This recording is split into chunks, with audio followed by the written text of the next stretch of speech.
thought that was going to be the way I would end my life.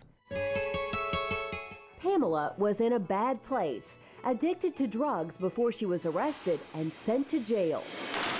I knew it was the end of that world that I was living in. How I was going to proceed and succeed successfully, I had no idea, but I was ready to take the challenge.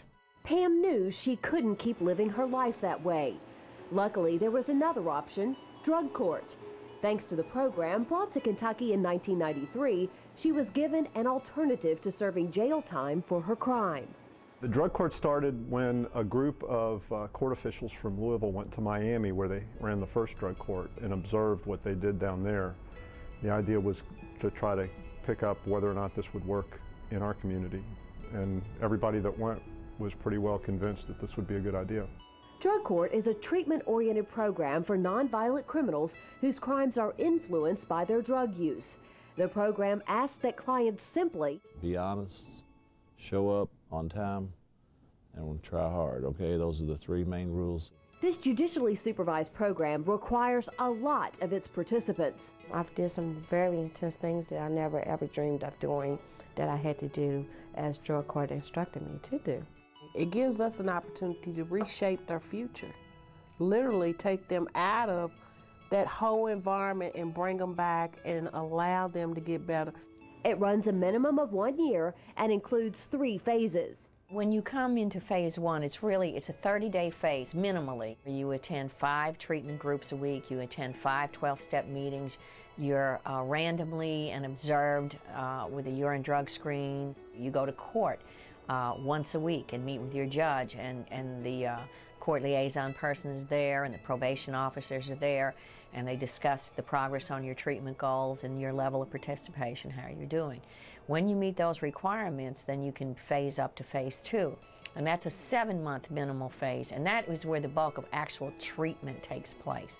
You have to be invested in a 12-step program and doing all the things that an adult person would be expected to do.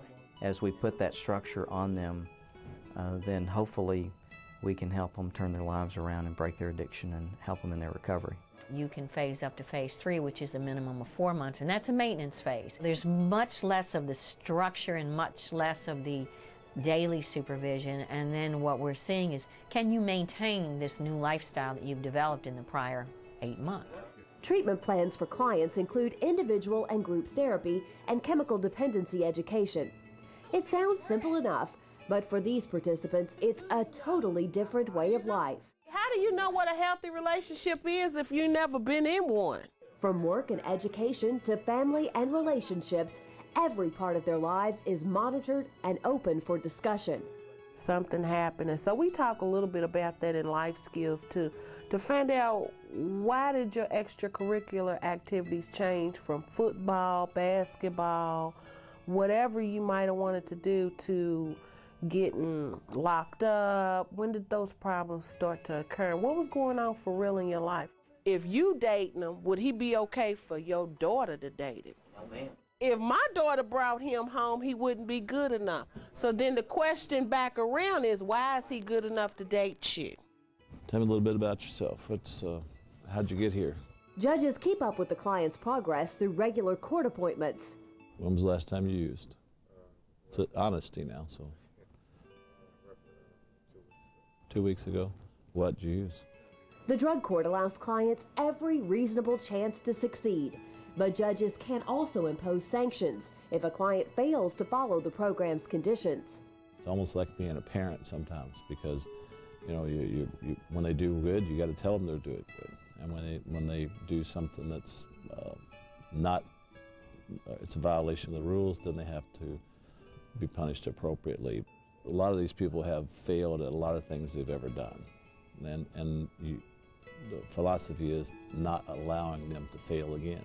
I think a lot of this is getting folks to take responsibility for their actions, and somewhere along the way, I never really cared very much why they did it at the beginning, as long as they did what they were expected to do, but somewhere in the progress of it, something happens to them so that they become interested in doing what they're supposed to do, and their success becomes important to them. A large number of agencies partner to ensure that the clients get the support and services they need. The county circuit and district court benches, Kentucky Department of Probation and Parole, Commonwealth's Attorney's Office, and Metro government all help the drug court team coordinate services with clients. So I just requested his revocation. Bringing all of these agencies together enables service providers to develop individualized plans for each client. Oftentimes, this includes connecting clients with treatment services or housing assistance. The more partners you can have on board, the more resources that you can have working together, the more effective this is going to be for the clients, and the outcomes are going to be better for them and for the whole community. When clients complete the steps and the staff feels they're ready, it's time for graduation. When graduation comes and you see those clients, maybe it might be just 10 of them. But out of that 10, you know that you've done something to help them.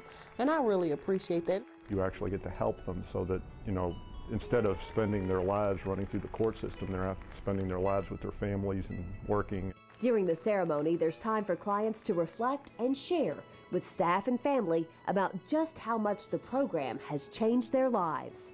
I'm just so grateful that I got grace instead of justice, because if I got justice, I'd been locked up in a little box, doing no good for anybody.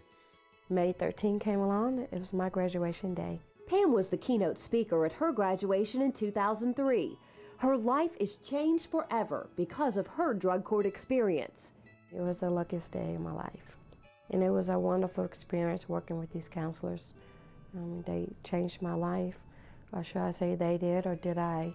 Graduates of the drug court program are much less likely to reoffend, and the program is actually significantly less expensive than serving jail time. It's very cost effective in that it costs approximately, I'm going to say, an average of $21,000 a year to incarcerate a person. With this, averages around $7,000 a year. So for 1/3 of the cost, you still have the structure and the support and the supervision, but you also have the treatment piece, so people can and do recover. But when clients graduate, they often face a different set of obstacles. They turn completely around, but they're still stuck in the same neighborhoods, and they're stuck in the same dead-end jobs.